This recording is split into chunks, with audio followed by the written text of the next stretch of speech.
আল্লাহ রাসূল বলছে শ্রমিকের বিনিময়টা তার শরীরের ঘামটা শুকানোর আগে আগে দিয়ে দাও, যদি না দাও তাহলে সেটার জন্য তোমাকে জবাবদিহি করতে হবে।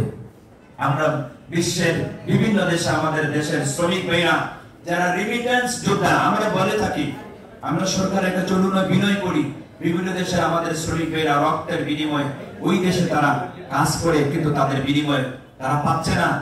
আমাদের সেখানে আমাদের দেশে সেখানে লোক আছে, আমাদের সেখানে আমাদের দেশের কর্মকর্তারা আছে, সেটা কতটুকু তদারকি হচ্ছে আমরা প্রায় সময় শুনে থাকি। আমার শ্রমিক ভাইদের হক সেখানে আদায় হচ্ছে না, কিন্তু আমাদের সেখানে কিন্তু রাষ্ট্রদূত আছে, আমাদের সেই দেশে আমাদের দেশের দায়িত্বশীলেরা আছে।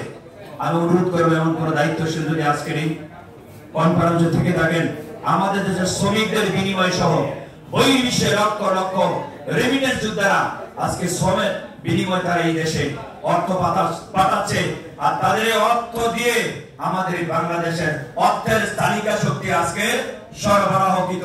আজকে দেখেন মার্কেটে মা বলেন, বোন বলেন, ভাই বলেন, আজকে রেমিটেন্স যোদ্ধাদের অর্থ দিয়ে বাজার আজকে সরগরম, মালিক আজকে সরগরম, আজকে ব্যবসায়িক ভাইদের পকেটে টাকা যাচ্ছে, আজকে মালিক পক্ষের পকেটে টাকা যাচ্ছে, প্রত্যেকটা বাংলাদেশের মানুষের পকেটে টাকা যাচ্ছে। এটা একমাত্র রেমিটেন্স যোদ্ধাদের দেওয়া টাকা দিয়ে এই দেশে যারা শ্রমিক ভাইরা কাজ করছেন, আমি তাদেরকে স্যালুট দিচ্ছি। তিনি যেই কর্মটাই করছেন না কেন, অবশ্যই আল্লাহ তাকে মেমোরি দিয়েছে, অবশ্যই আল্লাহ তাকে জ্ঞান দিয়েছে। আপনি ধরেন আমি ডিপার্টমেন্টে আছে, আপনারা মনে করেন হুজুর কত কষ্ট করে কিভাবে যে বড় বড় এত বড় বড় কিতাব পড়ে, এই কালো কালো পড়া হুজুর কিভাবে পড়ে, আপনারা চিন্তা করেন, আমরাও চিন্তা করি আপনারা কিভাবে এত তালা বিল্ডিং এর উপরে দাঁড়িয়ে, আপনাদের ভয় লাগে না? নিচের দিকে তাকাইলে আপনাদের ডর হয় না? মরণের কি ভয় আপনাদের নাই? এটা আমরাও চিন্তা করি। আপনাদের কাছে ওই জায়গাটা যত সহজ, আমাদের কাছে আমাদের জায়গাটা তত সহজ। আপনাদেরকে আল্লাহ সেই বিবেকটা, সেই জ্ঞানটা দিয়েছে। এই জন্য কোন মানুষকে এই দেশে তাকে ছোট বলা যাবে না, তার জ্ঞান নাই যে অজ্ঞানী এটা বলা যাবে না।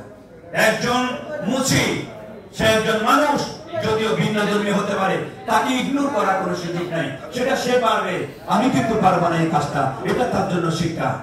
এরকম প্রত্যেকটা সেক্টরে আমাদের ভাইয়েরা, আমাদের শ্রমিকেরা কাজ করে যাচ্ছে। সুতরাং তাদেরকে অবহেলা করা যাবে না, তাদেরকে শ্রদ্ধা সম্মানের সাথে দেখবেন। আমি আজকে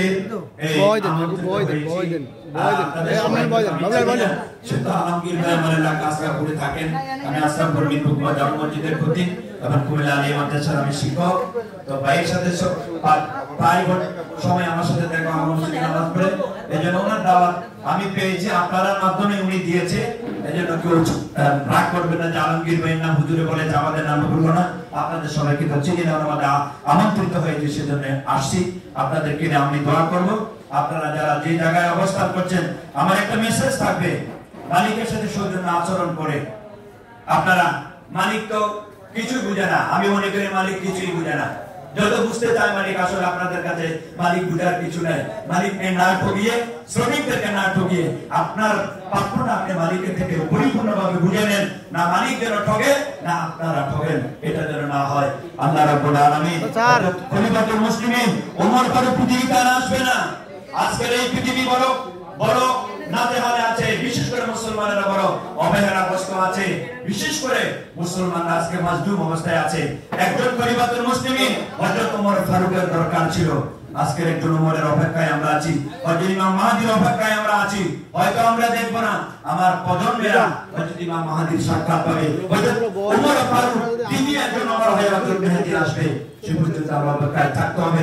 আমরা ফিলিস্তিনি ভাই বোনদের আত্মনাদের কথা আজকে আমরা দেখছি, তারা বড় নাজেহালে আছে, তারা বড় কষ্টে আছে। আজকে আমরা রকমারি খাদ্য নিয়ে ইফতার করতে বলছি, তাদের কিন্তু ইফতার নাই, তাদের সাহারি নাই, তাদের